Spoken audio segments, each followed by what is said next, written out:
Buenas noches, estimados participantes. El Ministerio de Desarrollo e Inclusión Social le da la más cordial bienvenida a la cuarta lección del programa de especialización de desarrollo e inclusión social. Antes de comenzar con la actividad, tomen en cuenta las siguientes indicaciones. El programa de especialización de desarrollo e inclusión social cuenta con 33 lecciones que se realizan los días martes y jueves a las 7 de la noche. El enlace Zoom que recibieron al registrarse es de uso personal e intransferible. La asistencia se realiza de forma automática al momento de ingresar a la sala Zoom. Pueden formular sus preguntas a través del chat o del panel de preguntas y respuestas vía Zoom durante la presentación del ponente. Al término de la disertación se procederá a responder las preguntas formuladas. A continuación, damos inicio a la cuarta lección del programa de especialización de desarrollo e inclusión a cargo de la licenciada Darla Fernanda Villanueva Quicaño. Ella es licenciada en Gestión Pública por la Universidad Pontificia Universidad Católica del Perú. Tiene experiencia en discapacidad, innovación pública, gestión pública. Actualmente se desempeña como analista en la Dirección de Modelamiento y Promoción Multisectorial de Políticas del Ministerio de Inclusión y Desarrollo Social. Le doy el pase a la licenciada Darla. ¿Qué tal, Celinda? Muchas gracias por el pase. Buenas noches con todos y con todas. La verdad que es un gusto acompañarlos en esta sesión. Buenas noches con todos y con todas. Tal como lo mencionó Celinda, eh, en el transcurso de la clase, de la sesión, no hay problema si pueden ir colocando las preguntas, pueden levantar las manos, pueden intervenir, porque sí espero de que esta sesión sea mucho más interactiva. Vamos a tener también algunos recursos como Menti para que puedan participar y también compartir sus ideas. En esta ocasión me toca hablarles acerca de una lección del módulo 2.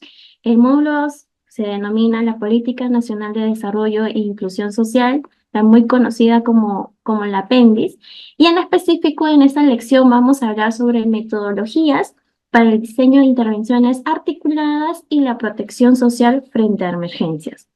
Entonces, para empezar, justamente quisiera hacerles una pregunta sobre la protección social. En una palabra, ¿qué es para ti? ¿Qué significa para ustedes la protección social? Para esto, por favor, les agradecería, les voy a colocar en el chat, pueden ingresar al Menti. Ahí les va a aparecer una cajita para que puedan ingresar el código.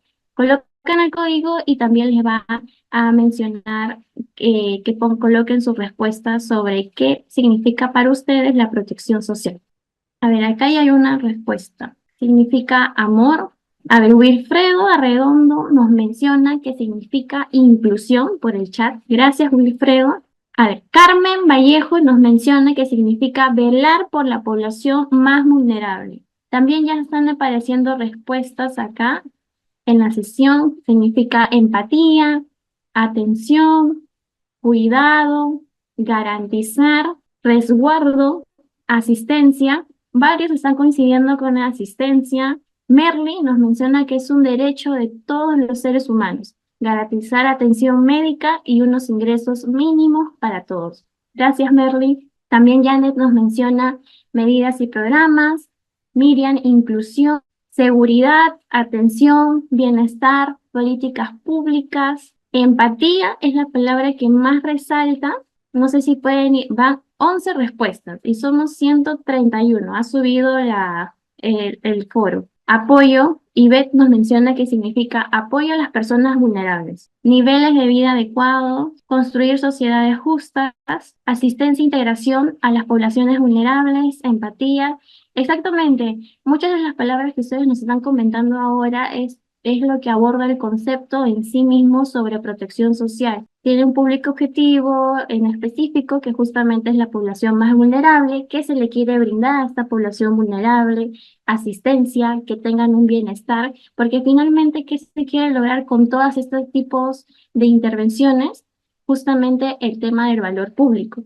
El valor público está muy vinculado a satisfacer cuáles son estas necesidades o expectativas que tiene nuestra población usuaria.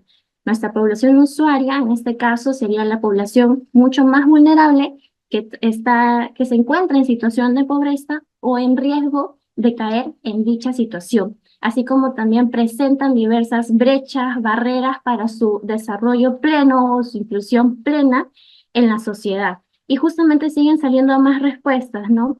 Ayudar a personas vulnerables, niveles de vida adecuado, acompañamiento, bienestar, genial. Entonces ya con esto podemos tener un primer acercamiento sobre justamente este término que tiene que ver con protección social. Muchas gracias a todos y a todas por haber presentado sus respuestas. Ahí también vamos a continuar con otras preguntas más adelante. Entonces, ¿qué es la protección social? Acá hay una definición que significa que es el conjunto de acciones públicas que abordan la privación y vulnerabilidades de los más pobres. Muchas de sus respuestas han coincidido con esta primera parte, ¿no? La atención del público objetivo, que justamente son todas estas personas que se encuentran en situación de vulnerabilidad o en riesgo de caer en pobreza, se encuentran también en situación de pobreza, y la necesidad de seguridad de los actualmente no pobres frente a choques o demandas particulares. No sé si ustedes se imaginan que cuando mencionamos esto frente a choques, puede ser capaz de desastres o emergencias, tal como se visualiza ahí en la imagen de la presentación. Vemos a muchas personas que justamente se encuentran en esa situación de vulnerabilidad por efectos de lluvias, intensas lluvias o en todo caso inundaciones. Entonces también el tema de la protección social tiene que ver con resguardar. Esa palabra se ha escuchado mucho justamente en el Menti que han colocado resguardar las necesidades de la población en las diferentes etapas del ciclo de vida. En el apéndice se menciona o tiene una orientación, tiene un enfoque del ciclo y del curso de vida de la persona. ¿Qué quiere decir? Que hay que identificar qué barreras o qué situaciones de brecha puede tener un niño, un infante, un niño, un adolescente, una persona que ya es joven, que ya se encuentra, otra persona que ya es adulta, o una persona que ya se encuentra pertenece al grupo poblacional de la tercera edad. Entonces, es muy importante que nosotros como funcionarios públicos, como servidores públicos, identifiquemos a nuestro grupo poblacional, lo logremos caracterizar, porque justamente comprendiendo qué son las necesidades que requiere, es que vamos a tener un mejor diseño de políticas públicas. Que también nos menciona el tema de la protección social. Cubre muchos instrumentos que pueden etiquetarse y ahí también varios han coincidido con asistencia social, cuidado social, seguro social y políticas de mercado laboral. Entonces, en resumen, protección social son todas estas intervenciones u acciones que resguardan o que en sí están busca proteger a la situación mucho más vulnerable y justamente no tengan estas privaciones o brechas en cuanto a su acceso a, por ejemplo, sistemas de educación, sistemas de salud, etcétera. Entonces busca que la persona tenga un desarrollo pleno en la sociedad. Entonces, una vez que ya tengamos en claro qué es la protección social, ahora también les quiero preguntar si tienen en mente algún servicio de protección social. Para esto, también nos vamos a ir al Menti y para que puedan también ingresar sus palabras. ¿Cuáles serían estos servicios de protección social que actualmente el Estado peruano se encuentra brindando? Verónica nos menciona Pensión 65. Efectivamente, Diana nos menciona el programa Juntos, también está la de MUNA, ha salido bien grande en el Menti. Jesús dice, programas de asistencia monetaria, la línea 100, el INAVIF, Juntos, programa por orfandad, Contigo, UMAPET, creo que capaz es OMAPET, programa Contigo, Pensión 65, Cuna Más, TIAM, PBL, Caliwarma, el CIS, programas de asistencia alimentaria, todas las intervenciones públicas focalizadas, creo que es IPF, programas sociales, Compromiso 1, programa Vaso de Leche, CARPAM, CIAM, Seguro Social. Exactamente, todos los programas que ustedes han mencionado o las intervenciones son los que comúnmente lo conocemos como servicios de protección social. Varios han dicho el tema del servicio de alimentación, de desayunos escolares, Caliwarma, el servicio de cuidados a niñas y niños de 6 a 36 meses, CUNAMAS. Wilfredo también nos menciona los centros de vigilancia nutricional. También está el servicio de acompañamiento a familias que se brinda a través de CUNAMAS, servicio de residencia de vida independiente para personas con discapacidad, que también lo brinda a través del CONADIS. También acá justamente un participante nos habló sobre el SIS, el Seguro Integrado de Salud. También están las pensiones, como programa Juntos, programa Contigo, que tienen esta connotación más de subvención económica. Efectivamente, todos estos se empaquetan dentro de la protección social. Tienen características comunes que justamente es atender a la población que se encuentra en situación de vulnerabilidad. O sea, por ejemplo, en el caso de CUNAMAS, los niños, o mejor dicho, los infantes de 0 a 5 años se encuentran en esta situación de vulnerabilidad. ¿Por qué?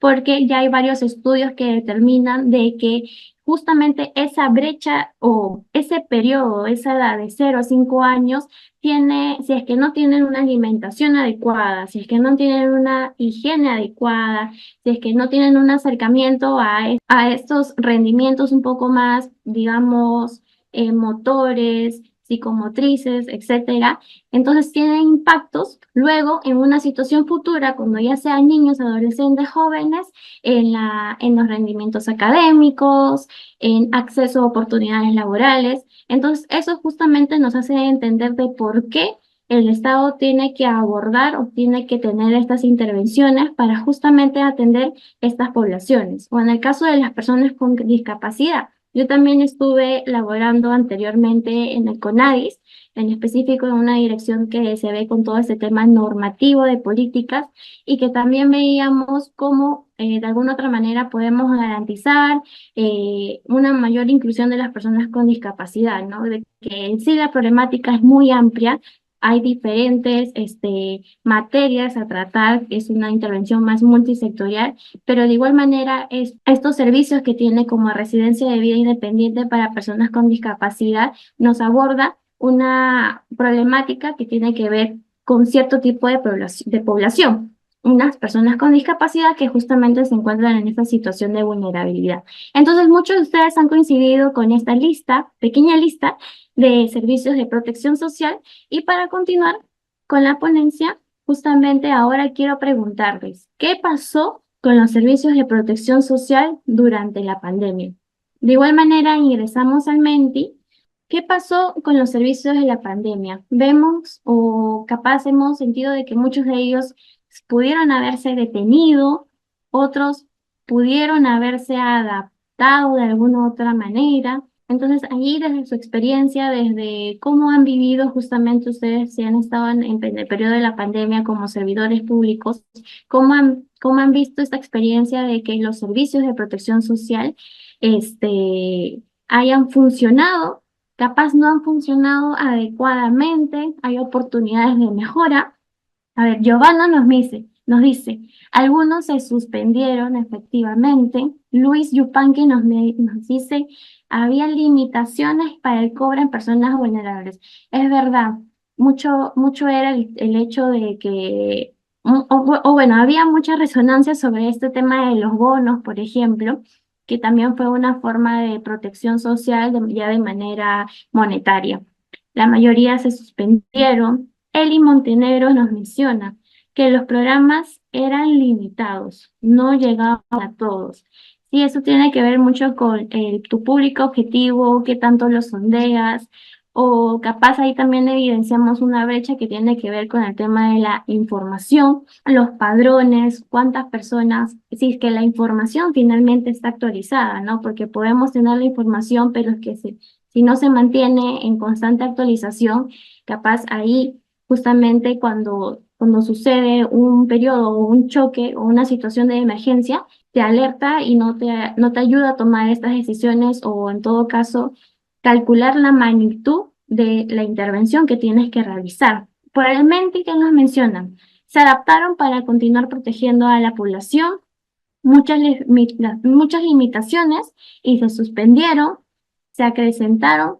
Imagino que acá se quiere decir que se acrecentaron las brechas, porque sí es verdad. Por ejemplo, en el tema de educación se acrecentó todo este tema de la brecha sobre acceso a Internet.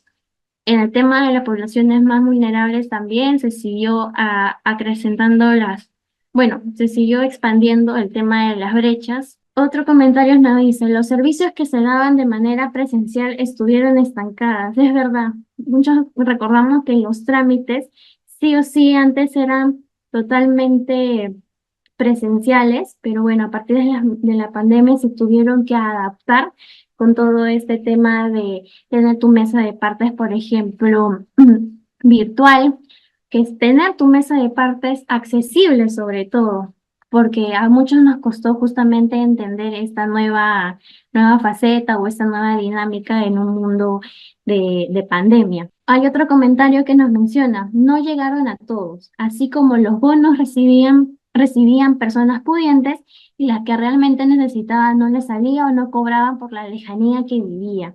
El tema de acercar estos servicios a la población y justamente este comentario nos resalta de nuevo el tema de la información, qué tanto nuestros padrones o qué tanto nosotros como gobierno regional, gobierno local, tenemos ese listado de las personas o ese empadronamiento, por así decirlo, de las personas que realmente se encuentran en situación de vulnerabilidad. Otro servicio nos menciona que se fortaleció el cuidado e higiene.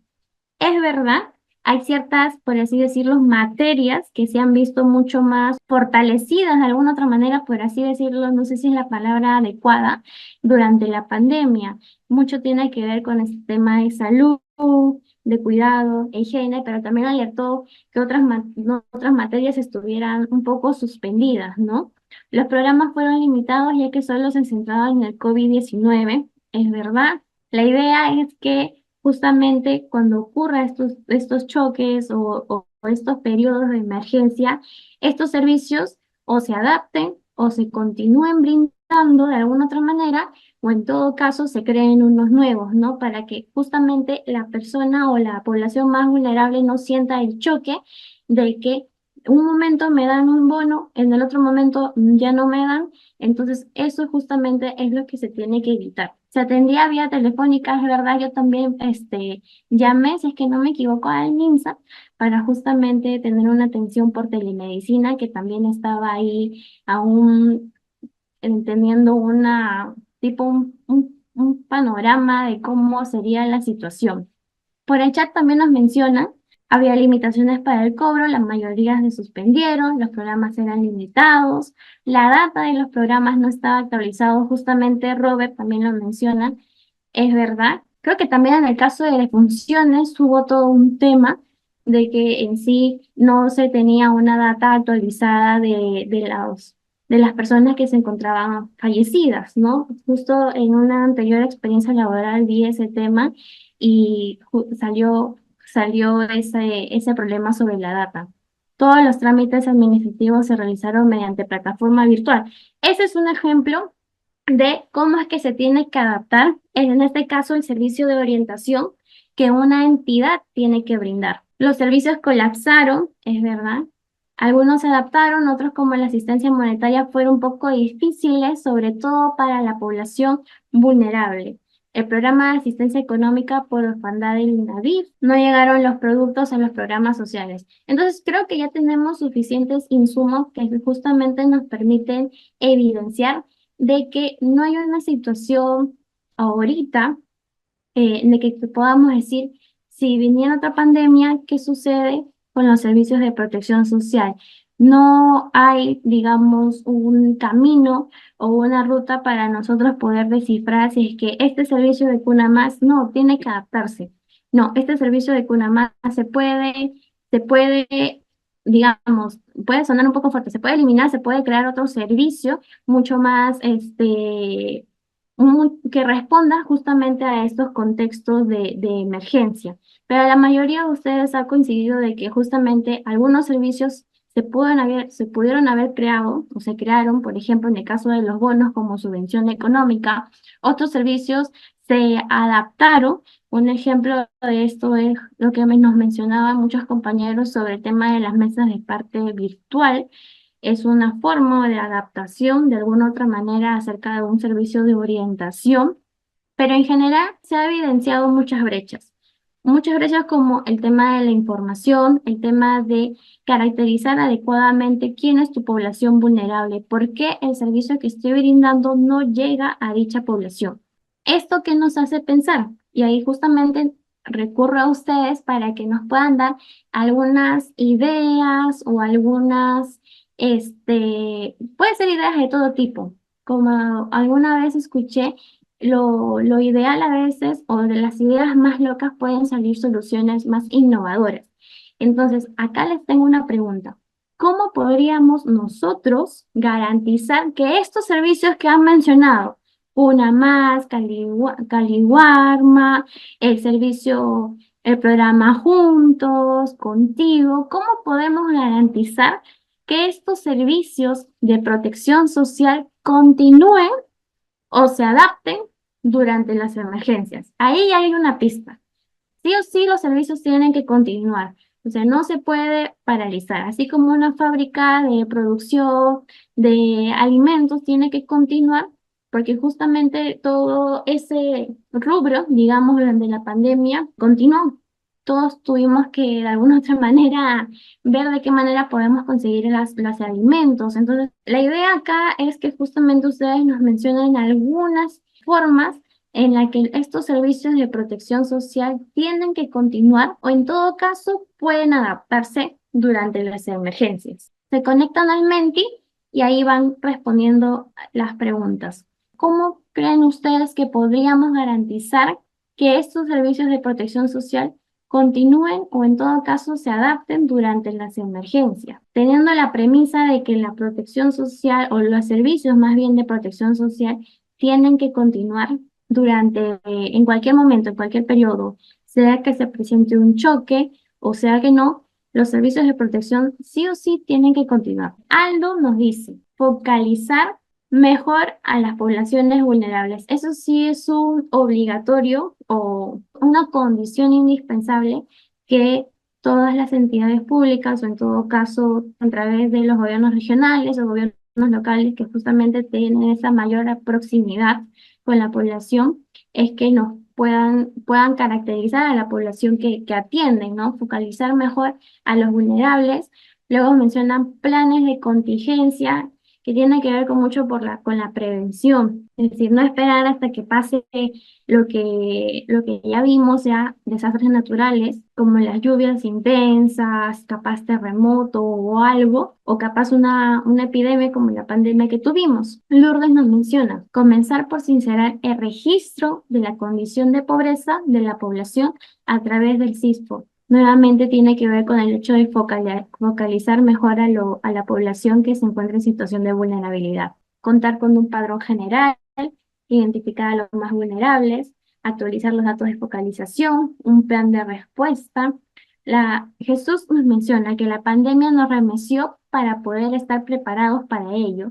Se necesitan planificar acciones, empezando con la identificación y focalizar a los más vulnerables, empezando desde los adultos, personas con discapacidad y otros. Muchos coinciden con el tema de registro, implementar las TIC en todos los sectores. Oscar nos menciona eso. Muchos, a veces, muchas veces en sí, no tenemos en cuenta capaz la capacidad operativa que puede tener un GORE o un gobierno local. Justo estaba leyendo un diagnóstico sobre cómo es la capacidad institucional de algunos de los gobiernos regionales, sobre todo en provincia, y sí vemos de que hay muchas limitaciones, ¿no? Entonces, desde ahorita podemos empezar a preguntarnos cómo yo puedo dotar a un GORE si es que le quiero dar responsabilidades. Estas responsabilidades tienen que estar acompañadas con ciertas condiciones mínimas que tiene que cumplir. Por ejemplo, para que me ayude a recolectar datos de la población más vulnerable. Silver nos menciona, implementar un sistema real de focalización para la mejora de la calidad. También está Giovanna que nos dice estar siempre preparados con proyectos a futuro y poder atender casos de emergencia. Hacer una planificación, planes de contingencia, uso de tecnología. El resultado de la clasificación no es real, los resultados de algunos hogares. También, exactamente, lo otro que también estaba sonando mucho es esta información o estos escenarios prospectivos, ¿no? Colocar qué sucede o qué pasaría, o en cuánto aumentaría, cuánto reduciría, se mantendría. Capaz la cifra de pobreza en contextos de pandemia, que puede ser en un contexto mucho más favorable, etcétera. Entonces sí es muy importante ir jugando con la data. La data es esencial para todo tipo de información y sobre todo para nosotros como servidores públicos para diseñar estas políticas públicas o en todo caso también atender a la población. Por el MENTI que nos menciona, tenemos 10 respuestas. Armar un plan de contingencia para situaciones extraordinarias. Sincerar datos de vulnerabilidad. Realizar planes de contingencia viables que aseguren los servicios. Y ahí es muy importante ese atributo que se coloca. Viables. Que justamente tiene que ver con el hecho de que se haya realizado una adecuada selección de política pública, de todos los escenarios que pudieron haber sucedido o de todos los escenarios de alternativas de política pública, se haya hecho una adecuada selección mediante criterios de capacidad, capaz operativa, capaz económica. También el tema político es una variable muy sonada en todos estos temas de creación de política pública. Utilizar los avances tecnológicos para implementar programas sociales, asignando mayores presupuestos para garantizar su funcionamiento. Y ahí quiero mencionar algo. Muchas veces, y ahí un poco para entender, nosotros tenemos dos tipos, digamos, de escenarios. Un primer escenario que tiene que ver con todo este tema de la gestión pública y otro escenario que tiene que ver con el tema de la política pública, donde se expresan finalmente los resultados de tu gestión en la política pública. Y que claro, tiene que ver o está orientado más a los resultados a mediano plazo, a largo plazo. No sé si ahí han visto el tema del marco lógico, que tiene que ver con tu teoría de cambio, qué quieres lograr, por ejemplo, reducir la inmunidad ambiental. Este tema o esa parte es justamente política pública. Nuestro marco de acción como servidores públicos está en el tema de la gestión pública. ¿Esto qué quiere decir? Nosotros tenemos que ver de qué manera podemos asignar los recursos, evaluar estos recursos o evaluar la información para la toma de decisiones. Y es muy importante en lo que se menciona o este comentario que dice que asignar mayores presupuestos.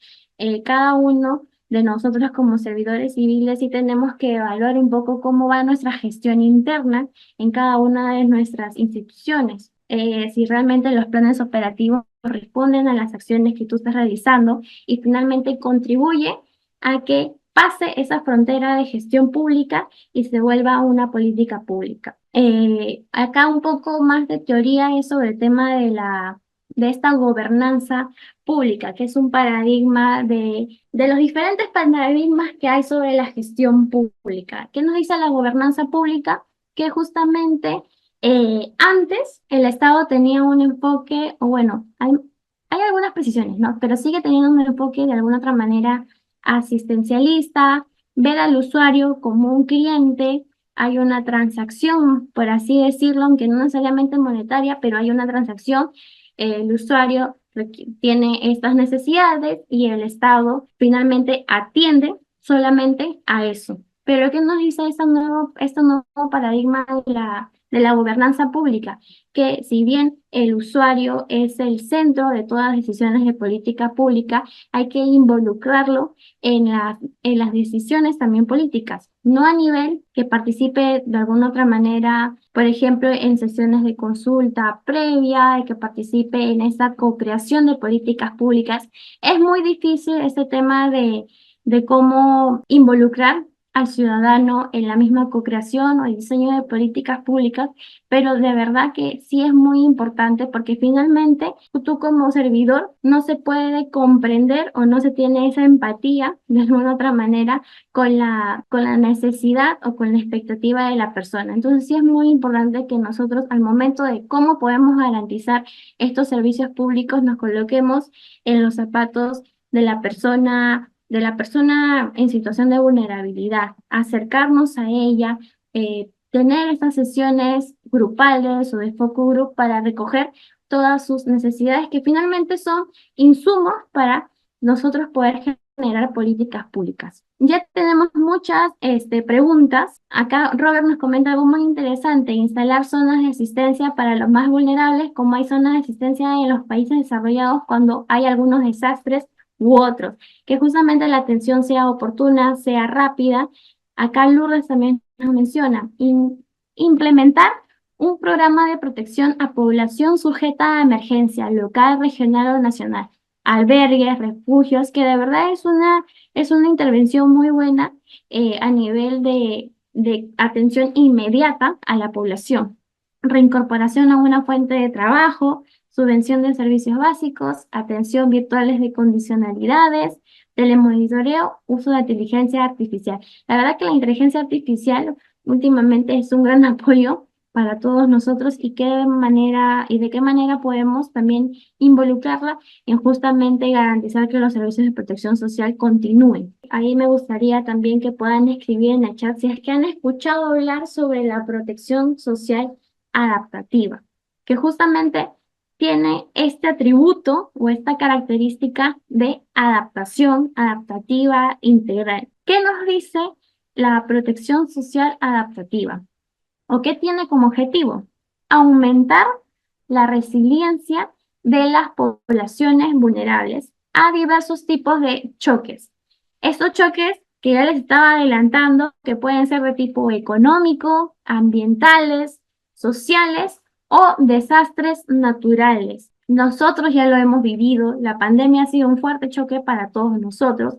Entonces, el objetivo principal de la protección social adaptativa es justamente aumentar la resiliencia de las poblaciones más vulnerables, lo que es especialmente relevante en el contexto de cambios climáticos, crisis económicas, situaciones de pandemia, donde los riesgos para las poblaciones vulnerables se intensifican. Muchos de ustedes también han coincidido en esta parte de protección social. Nuestra población objetivo son las poblaciones vulnerables, pero las poblaciones vulnerables en un contexto de pandemia se acrecientan sumamente significante las brechas que actualmente los hacen encontrarse en situación de pobreza. Tienen muchas más privaciones en un porcentaje muchísimo mayor. Entonces, la idea con la protección social adaptativa es mitigar.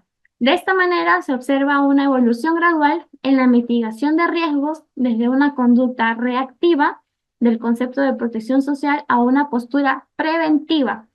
Sí, Wilfredo, puedes abrir tu micrófono. Buenas noches. Muy buena noche. Sí, Bueno, efectivamente, yo entiendo que la diapositiva que nos está socializando con respecto a la protección adaptativa va vinculada, ¿cómo podríamos, vinculada a la pregunta que planteaste, cómo podríamos garantizar los servicios de protección social, que los servicios de protección social continúen o se adapten durante las emergencias, ¿verdad? sí, sí, sí, claro. Sí, en ese mismo entender, más bien el concepto de que nos estás socializando, ¿qué es la protección social adaptativa? Más bien, yo creo que la pregunta debió ser, ¿no? ¿Cómo es que nosotros como Estado tendríamos que hacer para que el tema de la vulnerabilidad social disminuya o aminore? Porque cuando nos planteas la pregunta, ¿cómo podríamos garantizar que los servicios de protección social continúen? Estamos hablando de una situación fija, más bien en la búsqueda de garantizar de que los servicios sociales continúen. Y por eso es que mi Claro, respuesta era una mayor asignación presupuestal, ¿no? Tomando en referencia en sí un diagnóstico situacional de los diferentes problemas de la sí, de población, acuerdo. ¿no? Ujú. Entonces, yo quisiera más bien de que, no sé, desde tu punto de vista, pudieses darnos una respuesta de cómo se podría garantizar que los servicios de protección social continúen o se adapten, ya que hay ya que se ha dado una serie de respuestas y la gran mayoría es válida, pero quisiéramos saber tu apreciación o tu parecer al respecto. Gracias. Sí, claro. justo ahí también comentarte que desde el MIDIS, bueno, desde la dirección misma en la que me encuentro, un equipo está realizando todo este tema de cómo crear un modelo de gestión social adaptativa, que ya lo voy a presentar en la diapositiva en la siguiente diapositiva, pero justamente la protección social adaptativa nos menciona, eso que mencionas, Wilfredo, de cómo nosotros como Estado podemos asegurar que los servicios o en todo caso que las intervenciones de protección social continúen. La respuesta en sí es a través de la protección social adaptativa. ¿Por qué a través de la protección social adaptativa? Porque es el enfoque, o en todo caso es el modelo de gestión que el Estado tiene que adoptar para justamente en caso o en situaciones de emergencia tenga esta activación, se activen todos estos servicios de protección social bajo un escenario de choque o de crisis económica o de crisis de pandemia, etcétera. Algunos ejemplos se pueden realizar con la ampliación, por ejemplo, de los beneficiarios. Ya hemos visto de alguna otra manera en el contexto de pandemia que algunos bonos se han creado. Este es un ejemplo de protección social adaptativa o de qué manera nosotros podemos continuar con los servicios de protección social mediante la creación de nuevas intervenciones sociales. Otro escenario puede ser mediante la ampliación de beneficiarios, teniendo en cuenta tener esta información o la data actualizada o este padrón que mencionaban muchos de ustedes sobre quiénes son efectivamente estos beneficiarios que se encuentran en situación de pobreza o de pobreza extrema.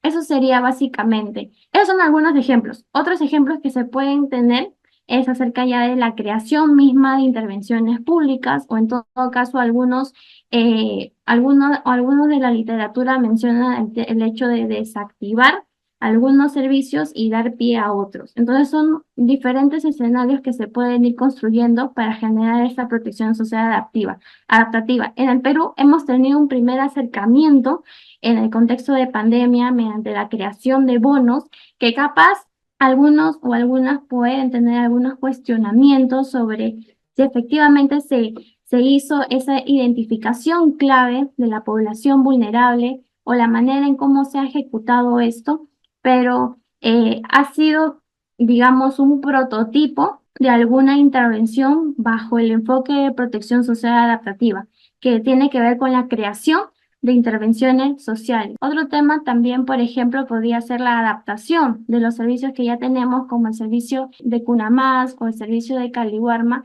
cómo se pueden adaptar. Por ejemplo, por mi zona se recibieron estas canastas básicas de alimentación que de alguna otra manera se adaptó, fue un símil al servicio de Caliwarma, pero claro, ampliando la cantidad de beneficiarios, no solamente la población en edad escolar, sino también otro tipo de población. Entonces, esos son algunos ejemplos de cómo podemos nosotros, a través de las políticas públicas, adaptar justamente estos servicios de protección social. En sí, o todas las intervenciones que ustedes han mencionado, todas las respuestas que ustedes han tenido, se engloba en este gran contexto que tiene que ver con la protección social adaptativa. Es un tema reciente, la verdad. Va a haber una ponencia, si es que no me equivoco, en junio, también a través de Celinda les puedo compartir el enlace, que nos van a explicar diversos países sobre cómo ellos han tenido este acercamiento con la protección social adaptativa. Y también ver de qué manera nosotros como Estado peruano podemos tener este modelo de gestión de protección social adaptativa para justamente responder a estos distintos choques, a estas distintas crisis que de alguna otra manera los seguimos viviendo ahorita, ¿no? Entonces la idea no es que se frenen estos servicios, sino de que se amplíe, por ejemplo, la cantidad de beneficiarios, se puede reducir también la cantidad de beneficiarios para dar paso a otro tipo de intervención, tiene que ver ya con la creación, pero todo este globo es en sí protección social adaptativa, con esta característica. Esta lámina define un poco mejor o en todo caso las características acerca de la protección social ante emergencias. ¿Qué dice? Que frente al impacto de emergencias, las personas afectadas con la protección social adaptativa se quiere que no agraven o caigan en situación de pobreza. Tal como lo mencionaron varios de ustedes, tener estos planes de contingencia o tener estos planes preventivos. Y justamente es un tipo de intervención de protección social frente a emergencias. Tiene naturaleza preventiva que habilita, ahí estaba algunas de las formas, a las entidades a realizar adaptaciones a sus intervenciones. ¿Cómo realizan estas adaptaciones? Creando nuevas intervenciones frente a emergencias, ampliando los beneficiarios que puedan recibir algún servicio de protección social, brindando mayor asistencia, poniendo en pausa algunas para priorizar otras o destinar más recursos a otras, pero sin dejar a la atención a la población desatendida.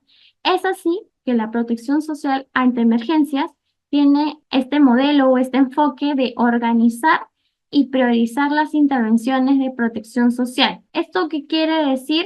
De que de alguna otra manera invita a todos los sectores que brindan estos servicios de protección social a que adopten este enfoque, así como hay un enfoque de derechos humanos o hay un enfoque de gestión de riesgo de desastre o hay un enfoque justamente de ciclo de vida, también se observa de que la protección social adaptativa sea un enfoque de modelo de gestión que adopten las entidades para que desde ahorita, desde este momento, ya vayan adaptando las intervenciones o se coloquen en estos escenarios que pueden a futuro, en los cuales pueden ocurrir justamente ese tipo de desastres. Se precisa de que en sí no afecta a la rectoría o la conducción de dichas entidades. El MINSA es rector en salud. No se le puede exigir mucho más de sus competencias, pero sí se le puede exigir de que como atiende a una población diversa, entre ellas se encuentra la población en situación de vulnerabilidad,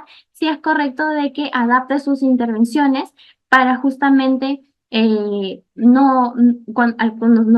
cuando presentemos estas situaciones de choque no se frenen estas intervenciones. Igual con el MIDIS, igual con los servicios del MIM, programa Aurora. Por ejemplo, sí hemos visto que en pandemia, de alguna otra manera, la violencia hacia la mujer también se acentuó mucho. Entonces, es importante que estos servicios como la de MUNA, el INAVIF, programa Aurora, continúen o en todo caso se adapten a estas emergencias. Ya hemos terminado con la primera parte de la clase. Aldo nos menciona, durante la pandemia se dejó desprotegido, es verdad, a la población vulnerable, por ejemplo, en los comedores populares. El tema de las ollas comunes también fue un tema muy sonado, recordemos, en la pandemia.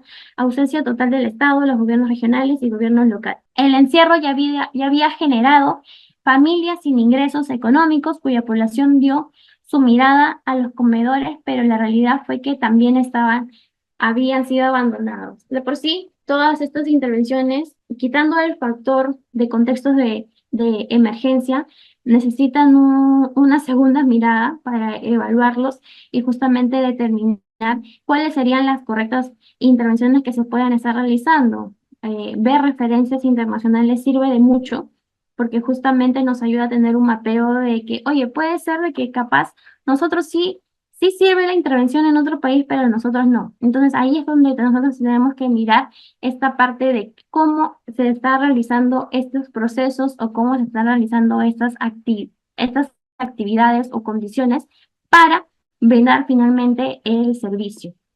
¿Cómo nosotros podemos identificar las intervenciones o que justamente muchos de ustedes han mencionado que tienen que ser basadas en evidencia? Acá hay muchas metodologías, la verdad, hay muchas herramientas. No sé si han escuchado acerca de la herramienta de mapa de experiencia del usuario, arquetipos de usuario, ahí me van comentando en el chat. Y también a través de Celinda les podemos hacer llegar todas estas herramientas que capaz les puede servir para que puedan tener este primer acercamiento sobre cómo identificar a nuestra población. Ahora vamos a ver todo ese tema de metodología para la identificación de intervenciones basadas en evidencia. Es muy importante que ustedes sí conozcan estos primeros esbozos de metodología porque independientemente de la herramienta, sí quiero que se queden con el concepto de por qué tengo que yo estudiar a mi usuario, por qué tengo que ver referentes internacionales, Entonces, eso sí es sumamente importante. Hay mucha información en internet sobre esto. También les puedo pasar estos libros un poco más didácticos para que puedan tener en cuenta ello. La Secretaría de Gestión Pública tiene un equipo de innovación que también ve todos estos temas de metodología, identificar intervenciones, darle otra mirada a la creación de políticas públicas. Justamente ellos sacaron unos lineamientos para que se puedan desarrollar proyectos de innovación pública y también pueden ser aplicados en el mismo quehacer que ustedes están realizando. Entonces, esto sí les va a ayudar demasiado. Una forma es acerca de realizar modelos conceptuales. El Ministerio de Economía y Finanzas ha sacado una directiva, si es que no me equivoco, para la creación de programas presupuestales. Dentro de esa directiva hay diferentes pasos a seguir. Uno de ellos es la metodología de modelos conceptuales, luego están modelos explicativos, modelos prescriptivos, teoría de cambio, etcétera, para crear todo un programa presupuestal. Lo que ahorita estamos haciendo un poco más de foco es en esta metodología para crear modelos conceptuales. ¿Qué son las metodologías para modelos conceptuales? ¿O qué son los modelos conceptuales? Se refieren a representaciones de vínculos causales o asociativos, señalados para un conjunto de conceptos que se consideran relacionados a una condición de interés particular. ¿Esto qué quiere decir en palabras sencillas? No sé si han visto por ahí cómo son los mapas mentales o los árboles de causa-efecto, problema, causa-efecto, que tienen esas diferentes conexiones.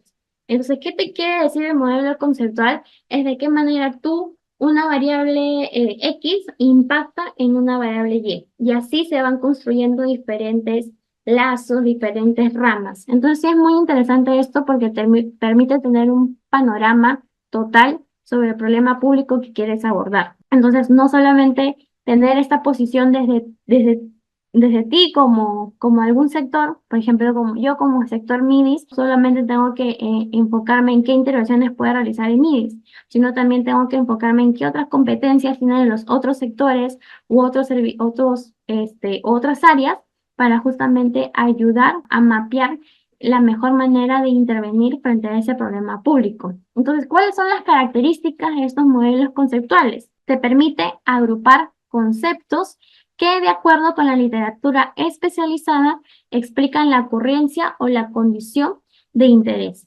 ¿Qué quiere decir? Los modelos conceptuales se basan netamente en evidencia académica.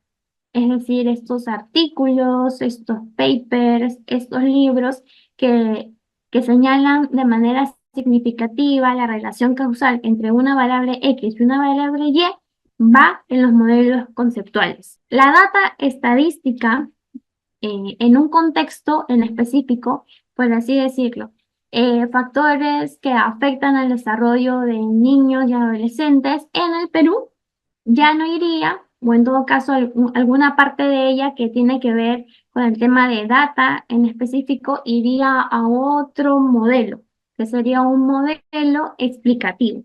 Modelo explicativo es mucho más acotado a una realidad en específica, en ese caso como realidad peruana, pero modelo conceptual sí te aborda las distintas realidades que pueden haber en el mundo, en diferentes artículos justamente.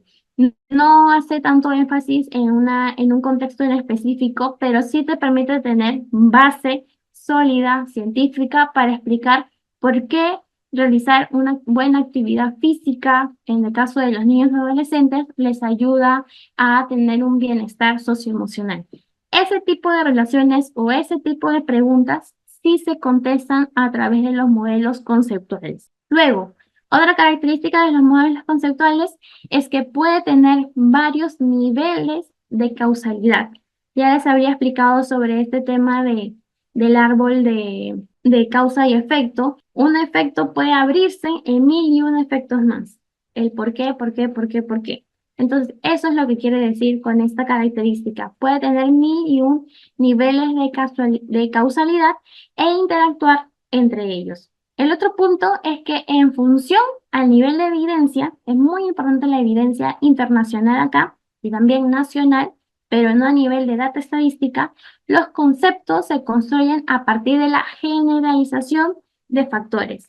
Tanto acá como en la China, te pueden decir de que un niño o niña adolescente sí o sí tiene que tener tiene que realizar actividad física para lograr un adecuado crecimiento. O sea, esa evidencia o esa explicación, sea en la realidad peruana, sea en la realidad china, en la realidad de Argentina, de Chile, es verídica, es verdad. Entonces, ese tipo de relaciones mucho más generales van en un modelo conceptual. Este es un tipo de metodología, o en todo caso es un tipo de instrumento, de herramienta que sí nos va a ayudar a tener una base por el cual sustentar el que estemos creando una política o diseñando una política pública. A partir de eso sí se pueden realizar diferentes tipos ya de intervenciones, pero justamente este es un paso inicial muy importante que a veces muchos de nosotros nos olvidamos al momento de diseñar políticas públicas. Vamos directo a la intervención, pero no tenemos en cuenta todo el sistema o todo el mapeo general de qué otras referencias podemos nosotros considerar, adaptar, etcétera. Quiero que estén muy atentos. Voy a presentar un video. Vamos a responder a la pregunta, ¿a qué se debe que las niñas y los niños abandonen el colegio? Y acá sí me interesa mucho que ustedes tengan en cuenta o realicen estas conexiones de el por qué, los 5 por qué. Porque justamente eso es lo que buscan los modelos conceptuales, tener toda una base, una saturación de ideas, una saturación de información que luego va a permitir justamente enlazar que, por ejemplo, esto se explica mejor, este factor A se explica mejor con este factor B. Entonces, es muy importante de que ustedes hagan, bueno, en las intervenciones que vayan a realizar, tengan esta capacidad de ir hasta lo más mínimo para justamente construir estos mapas mentales. Hola, soy Ana de Mendoza, representante de UNICEF en Perú. Y yo soy Pío Rosell, CEO de Diners Club Perú. La COVID-19 ha sido la peor crisis educativa que ha enfrentado Latinoamérica y especialmente nuestro Perú en su historia moderna. Las niñas y los niños han perdido 2 años de educación presencial y los más vulnerables se encuentran en riesgo de abandonar el colegio para siempre. Esto no solo repercutirá en ellas y ellos, sino en el país, ya que la educación es crucial para lograr la igualdad de oportunidades y el desarrollo económico para todos. Al invertir en educación, fomentamos el crecimiento económico, generamos trabajo, productividad y contribuimos a reducir la pobreza y desigualdad. En el Perú, el impacto del cierre de escuelas y la brecha digital en educación ha tenido profundas consecuencias en la vida de niños, niñas, adolescentes, sus familias y también en la economía. Si antes de la pandemia Perú ocupaba uno de los lugares más bajos en las pruebas PISA, después de 2 años teniendo las escuelas cerradas, las habilidades que niños, niñas y adolescentes requieren para prosperar en la economía del siglo XXI se han visto gravemente afectadas. Las cifras nos dicen que 1 de cada 3 estudiantes en situación de pobreza no contó con ningún medio para acceder a educación remota. 705,000 estudiantes han dejado o están en riesgo de abandonar su educación en el colegio por la pandemia y 70% de colegios requieren mejoras en infraestructura ahora que las chicas y chicos regresarán a clases. Desde el inicio de la pandemia, desde UNICEF, estuvimos trabajando en una estrategia para poder recuperar esta crisis de aprendizajes y seguimos en ello. Sin embargo, sin una acción urgente y una mayor inversión, la crisis podría convertirse en una catástrofe porque muchos estudiantes se quedarán atrás. Las empresas y cada uno de nosotros tenemos un rol importante que desempeñar para garantizar que todas las niñas, niños y adolescentes no se vean privados de las oportunidades del mañana y puedan poner su talento a trabajar por nuestro Perú.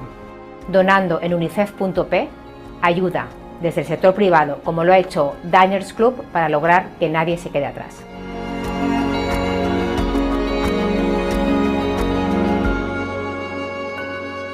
Y bueno, tal como les comentaba, acá tenemos que identificar de alguna otra manera qué problema público, a qué se debe que las niñas y niños abandonen el colegio.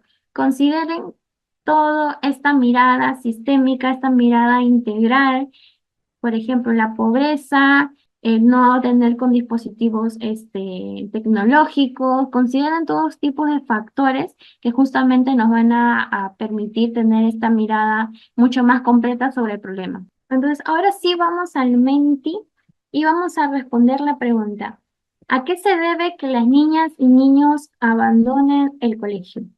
Problemas económicos y de comunicación, falta de economía. El video también hablaba sobre el tema de inversión en la educación, ¿no? ¿Cómo va la infraestructura educativa? Hay estudios, capaz ustedes están leyendo, hay estudios que evidencian de que una mala infraestructura educativa sí impacta en este tema de rendimiento académico. También el video mencionó acerca de las pruebas PISA. Antes de pandemia nos encontrábamos grave, después de pandemia se acentuó esa gravedad sobre los rendimientos académicos en los escolares. No cuentan con apoyo económico. El embarazo adolescente, es verdad, el embarazo adolescente o la maternidad temprana, que también se puede explicar por el tema de la violencia sexual. Estos matrimonios a veces o uniones tempranas que si bien sabemos que está prohibido en el Perú, muchas familias, digamos, de alguna otra manera tienen esta práctica en el caso de un adolescente que haya quedado o que haya sido víctima de violación sexual, ¿no? Eso también explica muchas veces la deserción escolar, falta de recursos económicos, migración a diferentes regiones en la cual no tenían acceso a internet, formación, por el chat nos menciona formación de hogares a temprana edad, es verdad, falta de educación sexual, aumento de violencia familiar, docentes, qué pasa con la plana de docentes, qué pasa con los currículos. A veces justo estaba leyendo un estudio que dice, está bien, puede haber en un colegio pueden haber máquinas, puede haber acceso a internet, ese tema de la conectividad, pero lo que falta desarrollar son estas habilidades digitales, desde saber entrar o pulsar en la pantalla. Justamente es una habilidad digital manual, por así decirlo, que muchos no podemos, o bueno, muchas menores en situación de pobreza no pueden acercarse a eso. El tema de las habilidades digitales o pocas habilidades digitales débiles, sí también es muy importante. Brechas digitales también lo mencionan. Falta de una infraestructura adecuada en las zonas vulnerables para el desarrollo a clases. Pobreza, el embarazo adolescente, la falta de presupuesto, economía, igualdad, el contar también con un entorno libre de violencia sí ayuda mucho al tema de los rendimientos académicos. ¿Qué pasa también con la comunidad, con las relaciones de pares de los niños, niñas, adolescentes con este barrio en el contexto en el que se encuentran? ¿Qué tanto impacto tiene, por ejemplo, que no caiga en comportamiento de riesgos como son las drogas, etcétera? El bajo rendimiento escolar en comparación con sus compañeros. También hay un tema ahí de bullying. No cuentan con los medios económicos, la depresión. Sí, mucho está faltando ahorita el tema de la salud mental o el tema de cómo una persona, gestiono adecuadamente estas emociones. Tiene que ver mucho con la gestión de emociones, el no tener comportamientos internalizantes, depresión, ansiedad o estos comportamientos externalizantes como el consumo de alcohol excesivo, de alcohol, el tabaco, las drogas. La excesiva distancia para acceder a un colegio, falta de recursos económicos y problemas familiares. Es verdad, muchas veces ese tema de la distancia puede ser crucial si es que un niño va o no va, cuánto se demora el trayecto, qué puede pasar durante ese trayecto, secuestro, la delincuencia, el tema de sea víctima de algo. Es un sistema educativo arcaico por la economía, ya que baja remuneración, población con pega, muchos adolescentes convertidos en padres. También hay todo esto lo que se denomina como un círculo de pobreza, ¿no?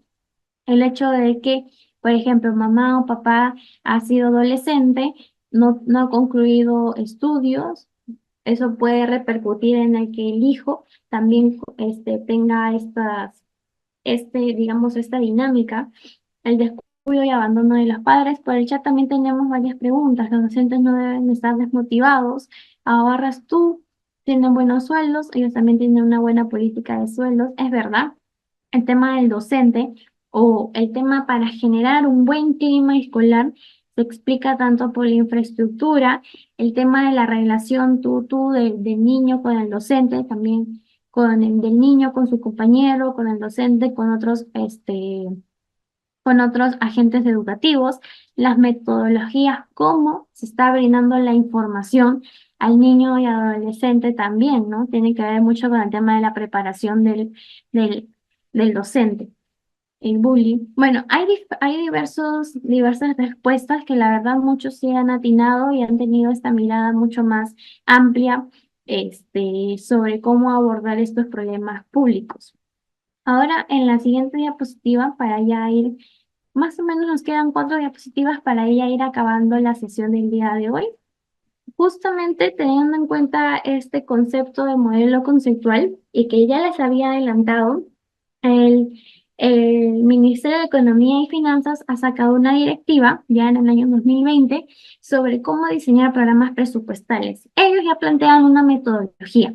Claro, es una metodología más específica sobre plantear programas presupuestales, pero para que tengan un primer acercamiento y también puedan leer esta directiva, ahí se establece estos 4 momentos, por así decirlo. El modelo conceptual que ya lo hemos tocado y que sirve de base para tú plantear intervenciones que justamente necesitan estar justificadas para lograr estos indicadores o estas metas que se quiere lograr. El modelo conceptual ya lo sabemos, ya todos conocemos, tengan un símil de que sea un mapa mental, estos mapas de causas o estos mapas de efectos, de generar estas relaciones causales entre un factor y otro. Cómo el factor de la pobreza afecta a mi desarrollo de niño, niña y adolescente.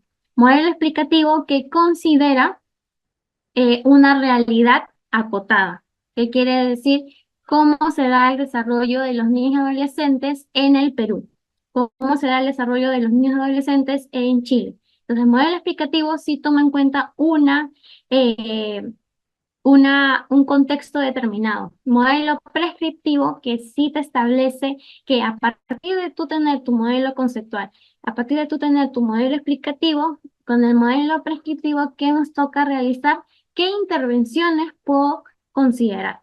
¿Qué intervenciones en base a la mejor evidencia? Es por eso que muchos de ustedes han repetido y es muy importante tener eso nuevamente en la en la memoria, en la cabeza, es el hecho de generar o tener esta información o esta evidencia, esta data estadística que nos permita a nosotros tomar una mejor selección de las alternativas de solución.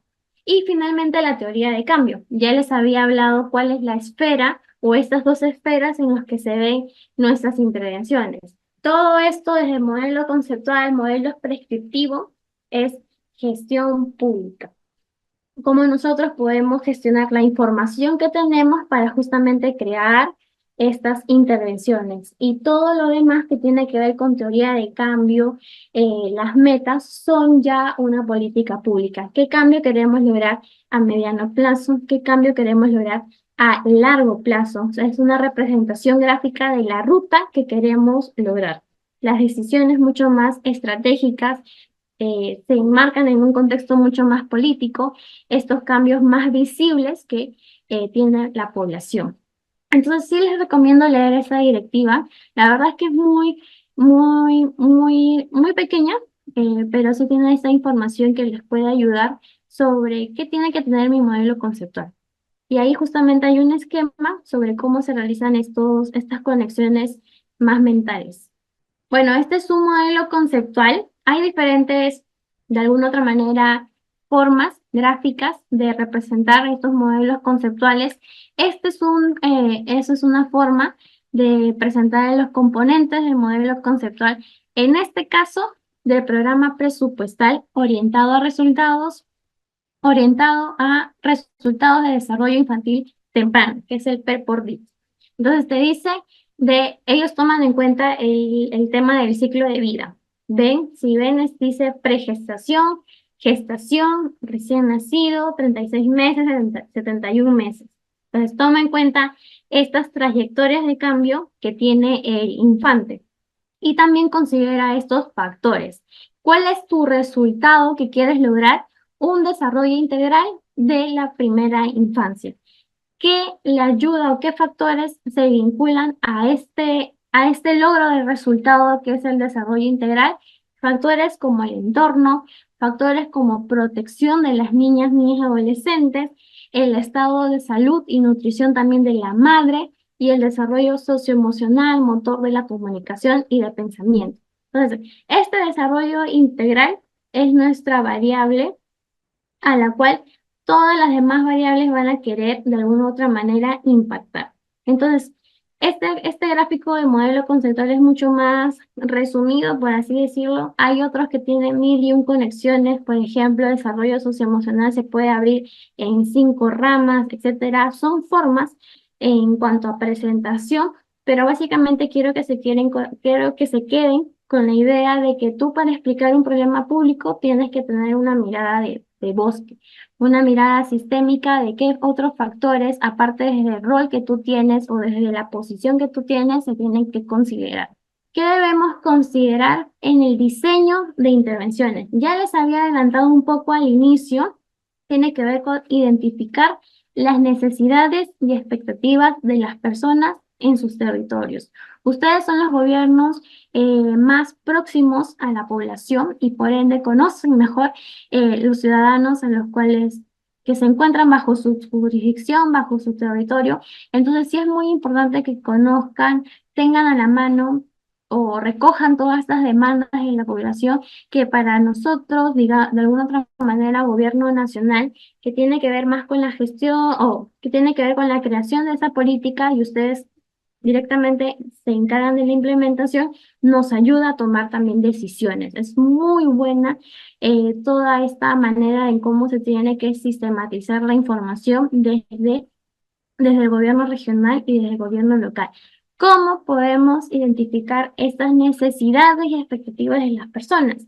Desde simples entrevistas a profundidad, desde simples encuestas, desde simples grupos focales, que quiere decir situarlos en un ambiente a diversas personas de diferentes perfiles, nos puede ayudar a nosotros a crear una base de información, base de evidencia que releva sus necesidades y expectativas. Esa información es muy rica para nosotros poder tomar decisiones sobre qué política pública se tiene que realizar. Lo otro, definir el problema o los problemas que presentan las personas. Ya les había adelantado también de que el modelo conceptual se basa mucho en el tema, en el árbol de problemas, por ejemplo, con estas conexiones de causa-efecto o qué causa, cómo esta causa directa o se explica a través de otra causa indirecta y diferentes conexiones. Entonces, eso sí es básico al momento en que nosotros queremos definir nuestro problema público. Otro tip también para definir nuestro problema público es conocer, tu población objetivo. Sí o sí tenemos que conocer quién es la población a la cual vamos a brindar estas intervenciones y por la cual estamos generando estas políticas públicas. ¿Cómo podemos conocer a nuestra población? A través de estos mapas de experiencia. ¿Qué quiere decir estos mapas de experiencia? Nos permite tener esta ruta sobre, por ejemplo, una persona que quiere acceder o que quiere solicitar información a un gobierno local.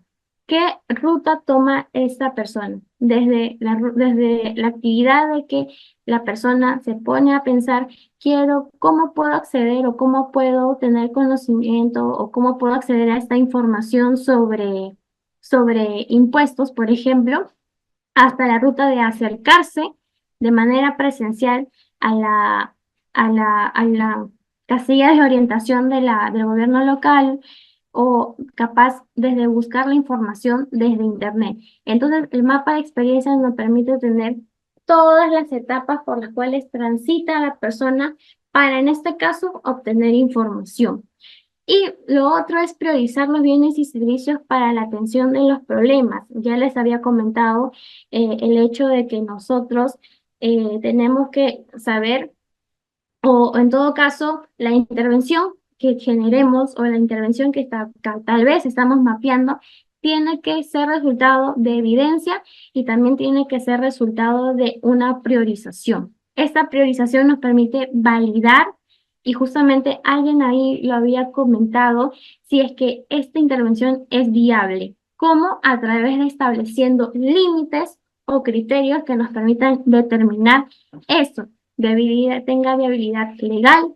Viabilidad legal tiene que decir que no contravenga la normativa actual, a no ser que estés creando un habilitante que te permita realizar la intervención que deseas. Viabilidad estratégica, es decir, si se alinea a la misión de tu entidad o está en el marco de tus competencias. Viabilidad operativa, si se cuenta con los recursos o la capacidad institucional, desde el número de servidores hasta presupuesto para tú poder justificar la intervención. Y también efectividad, es decir, si realmente la intervención que estamos realizando se vincula con las necesidades y expectativas que se quiere atender de la población. Entonces, básicamente esos son los tres grandes momentos que nosotros como servidores públicos tenemos que tomar en cuenta para generar intervenciones públicas o en todo caso políticas públicas que sean de valor. Recordemos que estamos dentro de la esfera de gestión pública. Nosotros podemos gestionar la información que tenemos, ver de qué manera podemos ajustar esta información, usar la evidencia para tomar decisiones. Y es muy importante el hecho de situar al ciudadano en todo momento de la creación de políticas públicas, desde simples directivas hasta programas presupuestales, programas o servicios de asistencia, etcétera. Bueno, y ya con esto, básicamente ya he terminado la sesión del día de hoy y la verdad sí espero que les haya servido, hayan tenido este insumo, pero antes sí, Reinaldo tiene una pregunta. Buenas noches, Hola, licenciada. ¿qué tal, Disculpe, Reinaldo? Buenas, te escucho. excelente esta parte, licenciada. Y hay puntos frágiles y como que hay puntos presionados, que se puede decir, en el que, por ejemplo, como gobierno local es un poco difícil de poder atender las necesidades de una población. Sabemos como gobiernos locales, nosotros tenemos un presupuesto limitado y cada vez más que va presentándose diferentes programas sociales, ¿no? Se va cortándose el presupuesto de los gobiernos locales. En cierto modo, es una ayuda, por ejemplo, el tema del apoyo económico por orfandad que se está dándose, el tema de programas juntos y otros más, pero en cierto modo no se está atendiéndose como debería de ser en puntos específicos, que se puede decir, ¿no? Voy a esto más o menos como creando el tema de las políticas públicas de atención a la sociedad, Claro. ¿no? Dado de que, por ejemplo, nosotros como gobierno local le decía que tenemos unos presupuestos recortados, en el que más que todo por fondos de de inversiones no está como antes teníamos, por ejemplo, de poder hacer un proyecto de fortalecimiento de capacidades en educación, por ejemplo, ¿no? En mi distrito, yo realicé un proyecto de este punto, ¿no? Donde que fortalecía, perdón, capacidades, por ejemplo, en puntos focales de mi distrito, ¿no? Problemas de drogadicción, Ujú. problemas de alcoholismo, problemas de deserción escolar, problemas el tema de madres adolescentes, ¿no? Focalizamos esos puntos a raíz de este proyecto, pero hoy en día no se puede darse este proyecto porque dentro de el punto de inversiones ya no se puede. O sea, nos han cerrado ese camino que podríamos tener, ¿no? No solamente puede ser en eso, en fortalecimiento de capacidades en educación, puede ser el fortalecimiento de capacidades en salud, puede ser fortalecimiento de capacidades en el tema de atención a las personas con discapacidad, a Ujú. personas más vulnerables, en este caso en niños con problemas de desnutrición de manera específica, ¿no? O sea, o sea, había un punto donde que podríamos intervenir con políticas públicas en el ámbito local, pero ahora no. Con la IOAR, que se han creado IOAR, ¿no? Ya no se puede realizar, solamente es poder resarcir, reparar o implementar, ¿no? Bienes o enseres, ¿no? En instituciones, más no servicios y otros detalles, en el que nosotros por recursos propios, en sí no es, así como mi municipalidad no tiene mucho canon, que se puede decir, o sobrecanon, las recaudaciones muchas veces está sujeto a lo que la población está, por ejemplo, la agricultura, y usted sabe, la agricultura no es permanente muchas veces. En la Ujú. selva, la agricultura son periódicas, tales como el café, los cítricos y todo ese tema, son periódicos, la producción. Entonces, no se puede abastecer a ello, ¿no? Entonces, lo que yo sugiero, aprovechando la oportunidad, más bien, ver, ¿no? Que se pueda implementar dentro de proyectos de inversiones, ¿no? Estas actividades, dado de que va a ser una gran ayuda, ¿no? Porque, o sea, abrir, como se puede, esa llavecita o esa opción donde que nosotros como gobierno local podemos hacer. Yo, como le digo, hicimos eso, fortalecimiento de capacidades en la educación. A la vez también hicimos el tema de ECAS, escuelas de campos. Y ha sido una maravillosa experiencia, sino que usted sabe de que la temporada de gobiernos locales son de 4 años, aquí hay tiempo que usted con 3 años, ¿no? Entonces ha sido muy corto. Entonces, eso va a ayudar un poco para que pudiésemos trabajar y poder ampliar más la cobertura y focalizar las necesidades que tiene nuestra población. Así es, licenciada. No, más bien muchas gracias a ti, Reinaldo. Y tú tienes mucha razón de mencionar de que cualquier tipo de Sí, intervención pública sí o sí tiene que estar acompañada de este fortalecimiento de sí, capacidades. De verdad que el conocimiento, pues mismo, hoy en día la gestión de conocimiento es sumamente importante en las entidades públicas, sobre todo cuando hay mucha rotación o, por ejemplo, cuando hay estas brechas de acceso a la información. Entonces, sí o sí has tocado un tema muy importante sobre cómo, y también has dado una idea de política pública, se puede justamente tener esta mayor cobertura en cuanto a acceso a información o acceso a conocimiento. Bueno, ya con esto hemos terminado. Por mi parte, muchas gracias de verdad a todos, a todas por su participación. Y nada, hasta la próxima también. Gracias. Damos las gracias a la licenciada Darla por su tiempo, ¿no? Y asimismo también a los participantes, a todos y a todas por estar presentes el día de hoy. Agradecemos a todos y les invitamos para que también puedan participar y estar presente la otra semana, el día martes, a la quinta lección. Gracias a todos. Ministerio de Desarrollo e Inclusión Social. Ponle ponche y ganamos todos, Perú. Gobierno del Perú.